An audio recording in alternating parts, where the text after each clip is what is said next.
Assalamualaikum warahmatullahi wabarakatuh. Jadi untuk part 2 ini di sini saya akan menjelaskan lebih detail kepada bagaimana alur sistem saya di pengolahan citra digital ini dan juga bagaimana alur dari pengolahan citra yang saya gunakan dan juga beserta fitur-fiturnya. Jadi di sini saya sudah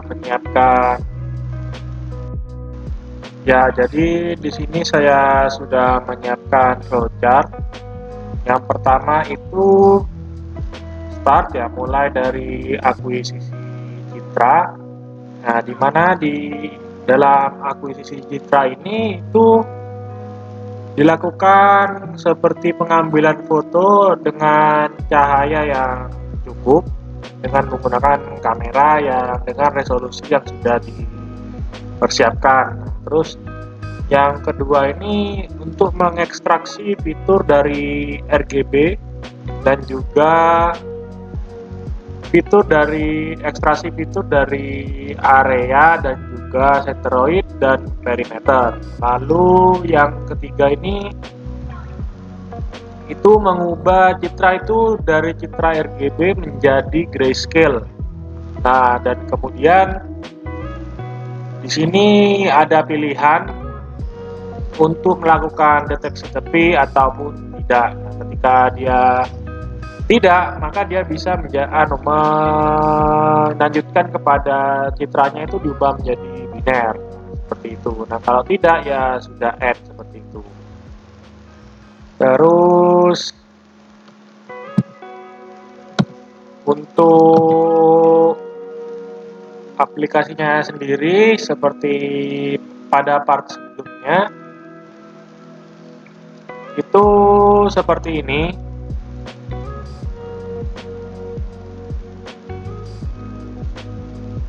Nah, di sini saya mencontohkan pada pendeteksian identifikasi kerusakan kepada buah kelapa. Nah, di sini pada alur pendeteksian identifikasi kerusakan pada buah kelapa itu saya menggunakan contoh pada gambar ini ya. Contoh pada gambar berikut.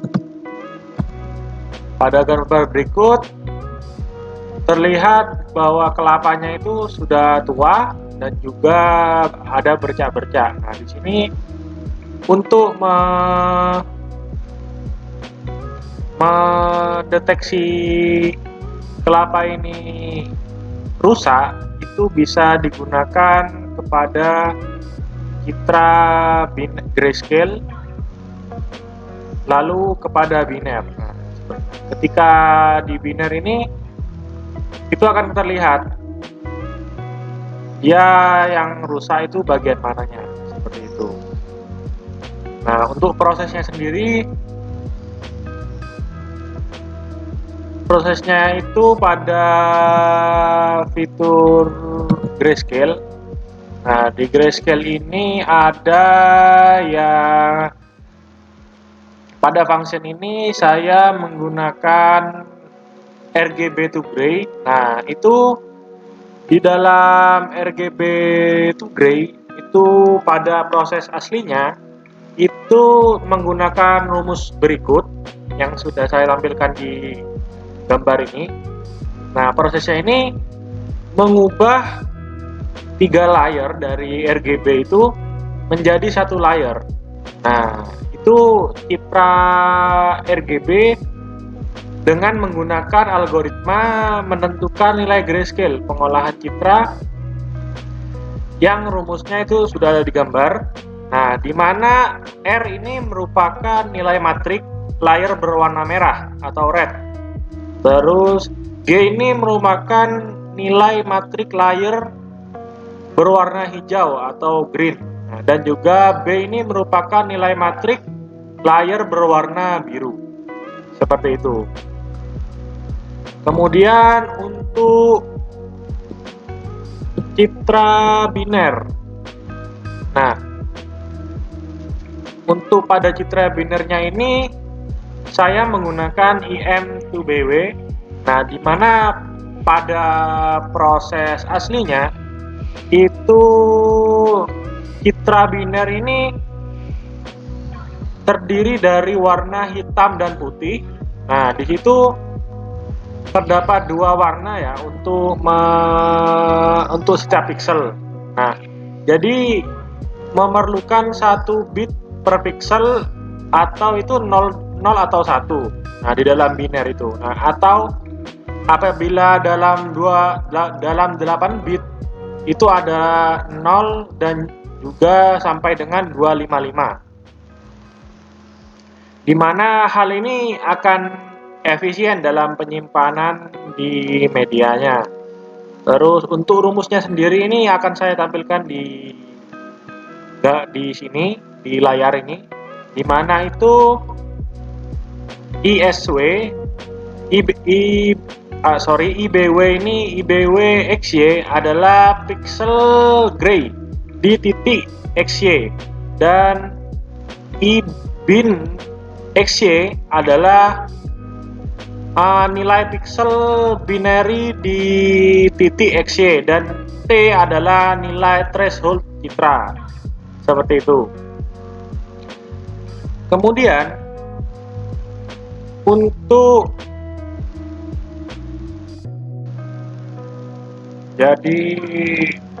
histogram,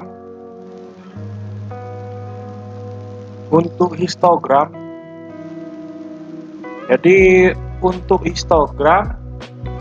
histogram ini merupakan diagram yang menggambarkan distribusi frekuensi dari nilai intensitas pixel di dalam suatu citra.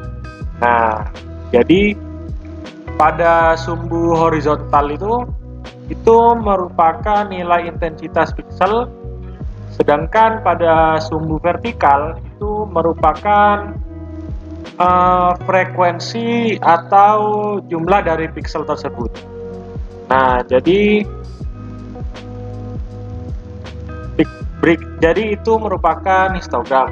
Nah, terus untuk selanjutnya yaitu pada ekstraksi fitur. Nah, di sini apa hubungannya ekstraksi fitur ini kepada pendeteksian dari kerusakan kelapa ini? Nah, jadi di sini ada area ya.